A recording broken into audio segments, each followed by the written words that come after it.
Енді ғасырымызда дәл қазір өзіңіз куә болғанда, енді біздің телеарнада өзіңіз жұмыс істейтін, дәл осы бақ саласының бір IT маманы ретінде, жалпы осы ақпараттық қауіпсіздікке қатысты біз қандай бір амал шара жасай аламыз жалпы?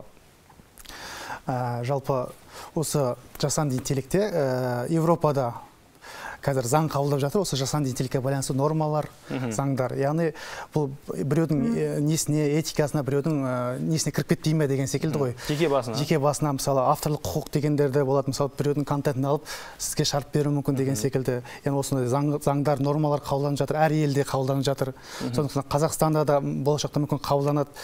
Бұл жерде тағы не айту керек? Мысалы, қарапайым мысал, басқарылатын, дрон басқарылатын көліктер бар ғой, Илон Масктың Тесласы болсын. Мысалы, қарапайым этика бойынша бір жылдамдықпен келе жатыр, алдында бір бөгет шығып қалды. Ол сол жағында, мысалы, қара нәсілді адам тұр, оң жағында азиат тұр.